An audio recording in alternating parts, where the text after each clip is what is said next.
The many factions in Marathon that we've gotten to know through both the ARGs that have been released so far seem to be pivotal to the upcoming narrative.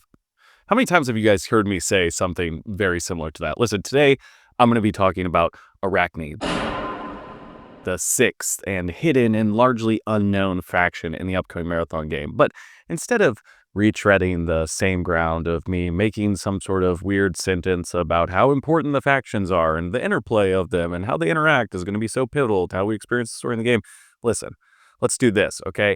I'm going to name the 5 factions that we've already talked about, okay? But I'm not going to give you their name. I'm going to name them as if they were bands that we know and love, okay? I'm not going to tell you which one is assigned to which band. I want you to guess in the comments, all right? Here we go. First faction, the Sex Pistols. Next faction, the Eagles. Then we have Tool, NSYNC, and the Beatles. All right, you let me know which faction is attached to each of those bands, or in the comments, give me how you would assign all the factions we have to classic, famous bands that we all know and love. All right, let's talk about Arachne.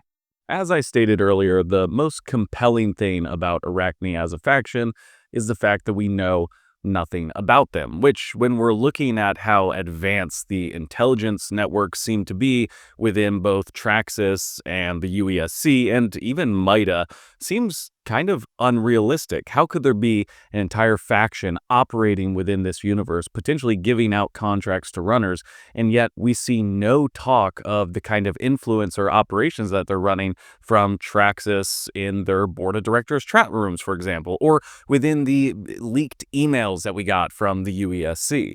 It appears that this organization is so shadowy that not even the most high level of individuals within the power structures that be seem to have a understanding of their existence, or if they do, they are intentionally not speaking about them for some unknown reason. This opens up a lot of possibilities as to how the greater mechanisms of power could work within the Marathon universe that we just haven't even been shown or even received really hints at thus far, which is kind of exciting if you have been following the ARGs and understand how much narrative content we actually have and how many little plot threads have been laid down for us to follow on the game's full release.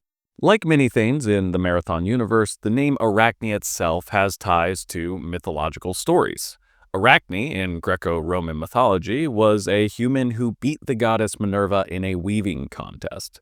Arachne then takes their own life out of embarrassment, but Minerva feels pity for them and reincarnates them as a spider. I believe this story offered an explanation as to the origin of spiders and served to illustrate the possible outcomes of hubris. And hubris, as we saw in the Alberto Mialgo cinematic for Marathon, seems to be a large theme in the upcoming game. The hubris of man in the face of gods, or the larger solar system and universe outside of themselves. But another curious element to this story is that, in a way, Arachne was right. There were no errors in their tapestry that they wove, and the tapestry itself depicted cruel acts that the gods had committed against humans, and yet they still faced this punishment of being turned into a spider.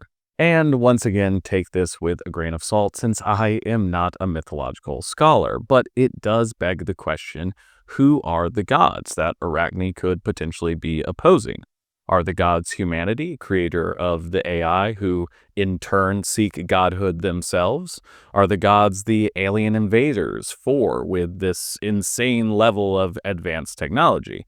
I think that that's kind of the question that's going to be presented within the narrative, and kind of determining the quote-unquote godhood of whatever faction has the greatest ability to control the universe around them might be something that's expanded on as we see the factions evolve throughout the seasons and truly kind of figure out who the ultimate entity or enemy or antagonist is.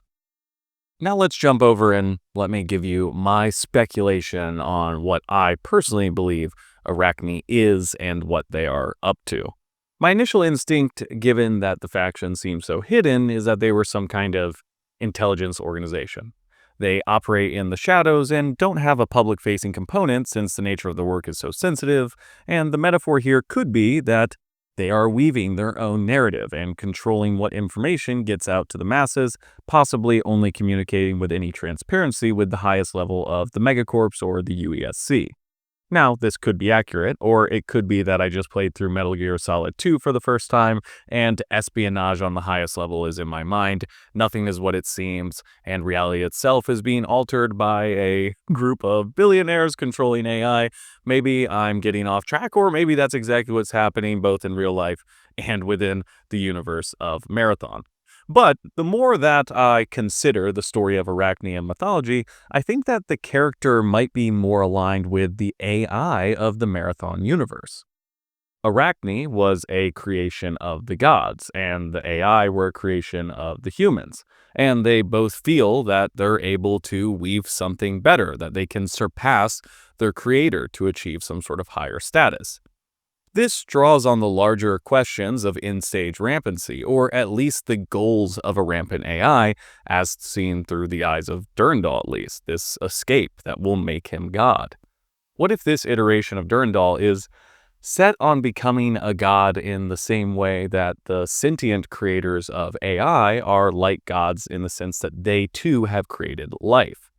If Arachne is an AI-run faction, a collective of artificial minds that have unified with the purpose of becoming God and creating a reality of their own rather than escaping the closure of the universe, then the limits of what this could mean are pretty insane. I could even imagine a Matrix-style simulated reality being their end goal, or perhaps they're looking at biomata, these biosynthetic frames that house consciousness as their children, something that they could inject conscious parts of themselves into, thus creating physical iterations of themselves that operate within the physical world.